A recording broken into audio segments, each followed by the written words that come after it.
Hmm, Baik, Bismillahirrahmanirrahim. Assalamualaikum warahmatullahi wabarakatuh. Waalaikumsalam Waalaikumsalam warahmatullahi warahmatullahi wabarakatuh. wabarakatuh. Baiklah, pada kesempatan kali ini kami akan menampilkan materi PPT kami, yaitu tentang angiospermae, yaitu ada monokotiledon dan dikotiledon dengan dosen pengampu Ibu Ramadhani Fitri, MPD.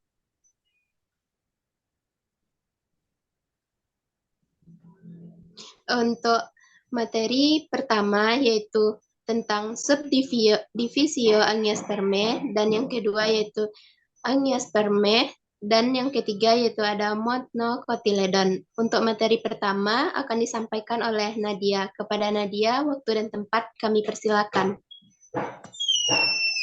Baik, terima kasih kepada moderator. Saya Nadia Desta akan menjelaskan materi yaitu subdivisio angiospermae.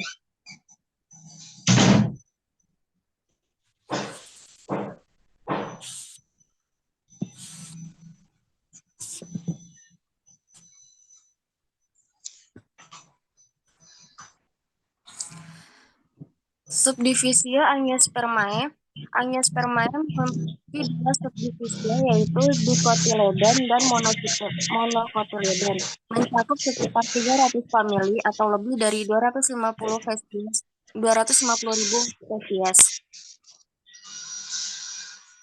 Selanjutnya, angiospermae ada ciri-ciri umum dan klasifikasi angiospermae. Ciri-ciri umum angiospermae menurut penjelasan dalam buku Botani Umum 3, kelompok tanaman berbiji tertutup ini memiliki beberapa ciri khusus, yaitu yang pertama ada bakal biji selalu dibungkus bakal buah, yang kedua memiliki bunga, yang ketiga terdiri dari tumbuhan berkayu dan batang basah, yang keempat yaitu memiliki akar tunggang atau serabut, yang kelima batang ada yang bercabang dan ada yang tidak bercabang, yang keenam yaitu umumnya berdaun tunggal, majemuk atau lebar dengan komposisi yang beragam, yang terakhir yaitu bentuk tulang daun beragam. Selanjutnya, klasifikasi angiospermae. Angiospermae dapat diklasifikasikan menjadi dua kelas, yaitu dikotiledon dan monokotiledon. Dikotiledon, tumbuhan dikotil atau dikotiledon adalah tumbuhan angiospermae yang mempunyai biji dengan dua daun lembaga. Monokotiledone, tumbuhan monokotil adalah tumbuhan yang memiliki biji satu daun lembaga dan memiliki nama latin monocotyledon. Dan dari saya kembalikan kepada moderator. Baik, terima kasih kita ucapkan kepada Nadia. Untuk materi selanjutnya yaitu kita dapat melihat pada gambar yaitu tentang karakter dari dikotiledon. Yang pertama yaitu memiliki dua daun berbiji, daun mempunyai urat-urat dalam jaringannya. Selanjutnya ini adalah gambar atau pembeda antara monocotyledon dan dikotiledon, di mana pada monocotyledon memiliki satu kotiledon dalam biji dengan xilem dan floem dalam sebuah cincin dan bundel pembuluh darah serta memiliki urat daun terbentuk dan multipel dari 3. Selanjutnya yaitu ada dikotiledon dengan dua kotiledon dalam biji, fisem akar di antara lenganodem, bentuk bundel pembuluh darah distrik, dan bentukan vena terbentuk dan membiarkan vena terbentuk, serta bagian bunga berjumlah 4 atau 5 dan kelipatannya.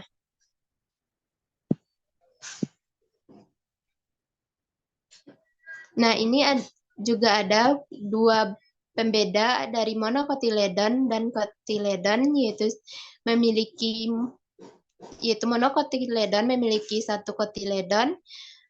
Urat daunnya ada vena yang biasanya sejajar dan batangnya memiliki berkas pembuluh darah dalam susunan yang rumit. Bunga-bunga, pada bunganya itu ada bagian bunga yang biasanya memiliki kelipatan 3 dan akarnya berserat. Selanjutnya dikotiledon atau dua kotiledon dengan vena biasanya bercabang, berkas pembuluh darah tersusun melingkar. Bagian bunga biasanya kelipatan 4 atau 5 dan akarnya tunggang yang biasanya ada. Baik, hanya itu materi dari saya. Selanjutnya akan dilanjutkan oleh Natasha. Kepada Natasha, kami persilahkan. Baik, selanjutnya saya akan melanjutkan materinya yaitu tentang monokotiledon. Nah, pada monokotiledon ini kita membahas ada dua, yaitu yang pertama ada ciri-ciri umum, yang kedua itu klasifikasinya.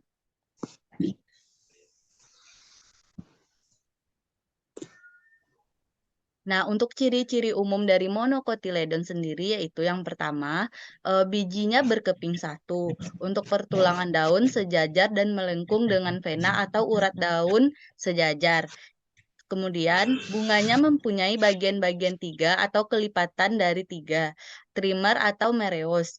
Yang selanjutnya, biji dengan kotiledon tunggal, batangnya umumnya tidak bercabang, ruas dan buku yang jelas, serta memperlihatkan ikatan pembuluh tersebar, tidak mempunyai kambium. Selanjutnya, sistem perakarannya serabut, memiliki perawakan atau habitus herba, semak, perdu, atau seperti pohon, ada akuatik, semi akuatik, dan terestrial dan linak. Nah, untuk ciri-ciri dari monocotyledon sendiri kita juga bisa melihat pada gambar. Nah, pada gambar bagian terluar ini disebut dengan jaringan buah. Nah, untuk di bagian ini kita sebut dengan kulit biji, bagian yang berwarna biru ini disebut dengan endosperm, sedangkan yang kecil ini disebut dengan epikotil, yang di bawahnya ini disebut dengan radula, dan ada pula yang panjang ini yang berwarna oranye ini kita sebut dengan kotiledon atau scutellum. Selanjutnya itu ada pulma. Pulma itu pada bagian ini. Selanjutnya ada koleoriza. Nah, klasifikasi dari monocotyledon sendiri itu ada banyak. Klasifikasi monocotyledon oleh Engler dan Dace pada tahun 1936 dibagi menjadi 11 ordo dengan 45 familia. Namun pada kali ini kita hanya membahas 3 ordo, yaitu ordo Pandalanes, ordo Statiflora, ordo Gliminophora. Nah, selanjutnya itu pada ciri-ciri dari ordo Pandanales. Nah, ciri dari ordo Pandanales sendiri yaitu daun berbentuk garis, bunga uniseksual dioecious atau monosius, periasan bunga berambut atau sisik yang kering, gynosium dengan satu pistil, ovari satu atau beberapa karpel, polen diada, stamen 1 sampai banyak, buah seperti nut atau memiliki cangkang yang keras, biji dengan endosperm. Nah, contoh dari spesies Pandanales sendiri itu ada pada Typha angiostifolia. Selanjutnya itu ada contoh dari yang kedua itu ada Sparganium anguistifolium. Yang ketiga itu ada Pandanus candelabrum. Sekian dari saya kembalikan kepada moderator. Baik, terima kasih kita ucapkan kepada Natasha. Selanjutnya materi tentang ciri-ciri ordo selanjutnya akan disampaikan oleh Syifa. Kepada Syifa, kita persilahkan. Baik, terima kasih moderator atas waktu dan tempatnya. Saya akan menjelaskan tentang Spatiflorae. Spatiflorae merupakan subklasifikasi dari monocotyledon yang merupakan kelas tumbuhan berbunga. Habitat Spatiflorae tidak disebutkan secara eksplisit dalam hasil pencarian. Namun berdasarkan informasi yang diberikan, dapat disimpulkan bahwa Spatiflorae dapat ditemukan di berbagai habitat seperti hutan hujan tropis dan perkebunan kelapa sawit. Baik untuk ciri-cirinya, yaitu merupakan tanaman herba perennial, berizoma atau berumbi, lalu tega atau memanjat. Yang keempat, daun berseling, dan bunga seksual atau uniseksual. Inilah contoh dari ordo Spatiflorae, yaitu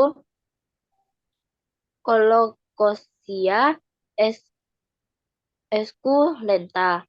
Lalu ada Alocasla denudata.